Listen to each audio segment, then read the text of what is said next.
Hola, soy el Dr. Mendoza y en este video hablaremos de una enfermedad la cual, tanto por razones culturales como por el no reconocimiento de esta por parte de un gran número de médicos, muchos pacientes acuden a brujos y curanderos para su tratamiento.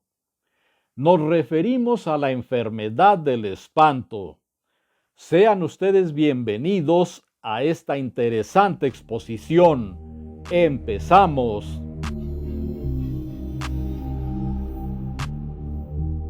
Según la tradición popular, el espanto es una enfermedad en donde las personas pierden su alma y se hunden en la más profunda infelicidad tras experimentar un fuerte impacto emocional o un miedo aterrador. De acuerdo con la propia tradición, el espanto se puede presentar a cualquier edad, pero es más frecuente en infantes y adultos jóvenes, y cuando una mujer embarazada lo sufre, se lo transmite al hijo por nacer. Los principales acontecimientos que pueden causar el espanto son encontrarse con un ser sobrenatural, por ejemplo, un nahual o un muerto, es decir, el espíritu de alguien que ya falleció. Sufrir un peligroso accidente, digamos, una caída de altísimo riesgo. Haber estado a punto de morir ahogado en el agua. Encontrarse con un animal salvaje o peligroso, por ejemplo, la sorpresiva aparición de una serpiente, sufrir la caída cercana de un rayo, observar o vivir actos de fuerte agresión o violencia, recibir una noticia desgarradora y verse amenazado a grado extremo de muerte.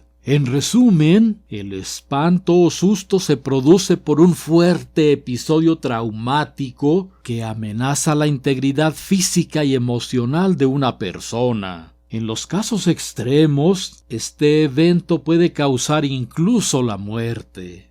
Los signos y síntomas del espanto pueden aparecer en cualquier momento, desde días hasta años después de sufrir el suceso traumático, y pueden incluir tristeza, angustia y depresión, baja autoestima, llanto incontrolable, preferencia por los lugares oscuros o con muy poca luz, dormir con sobresaltos, indiferencia al entorno y carencia de motivación, falta de apetito, hinchazón abdominal, diarrea, náusea o vómito, debilitamiento, caída del cabello, dolor de cabeza, dolor muscular y frío, principalmente en las extremidades. En términos médicos, con base en el DSM-5 o Manual Diagnóstico y Estadístico de los Trastornos Mentales, que es la principal autoridad en el diagnóstico psiquiátrico, las características del espanto coinciden significativamente con el trastorno por estrés postraumático. El tratamiento para el espanto que ofrece la medicina tradicional consiste en la realización de ciertos rituales, como limpias o barridos, en donde participan el sanador y la familia del enfermo, además de la toma de remedios. No obstante, la misma medicina tradicional considera que los niños que heredan el espanto de su madre durante el embarazo no tienen curación y lo padecen durante toda la vida, por lo que solo pueden llevar un control. Por otro lado, desde la óptica de la medicina occidental moderna, el trastorno por estrés postraumático se maneja con terapia psicológica, apoyo familiar y social, además de respaldo farmacológico. Si hacemos una analogía, veremos que los rituales de la medicina tradicional equivalen a las terapias psicológicas de la medicina moderna y que los remedios tienen prácticamente la misma función que los fármacos. Empecemos con los procedimientos más frecuentes de la medicina tradicional para el manejo del espanto, esto es, limpias y remedios. Las limpias, también llamadas barridos, son los rituales más comunes de la medicina tradicional para el espanto. Consisten en pasar a lo largo del enfermo un huevo o bien un ramo de ciertas plantas. Si la limpia se realiza con un huevo, este debe estar a la temperatura ambiente y se pasa por todo el cuerpo del espantado al tiempo en el que se pronuncian rezos y peticiones en presencia de los familiares del enfermo. Al finalizar, el huevo habría absorbido el mal y entonces se procede a quebrarlo y vaciarlo en un vaso transparente lleno de agua para la libre interpretación del sanador. Por último, el contenido del vaso se desecha en el drenaje para que se vaya el mal. Ahora bien, si se opta por una limpia con plantas, se pasa por todo el cuerpo del enfermo un ramo elaborado con pirul, Santa María, ruda y romero, junto con los rezos y las peticiones correspondientes. Una vez terminada la limpia, el ramo se quema para desaparecer el mal, todo a la vista del paciente y la familia, pues recuérdese que se trata de un fenómeno cultural. Se aconseja hacer una limpia diariamente o cada tercer día en 9 ocasiones o hasta que el enfermo se recupere.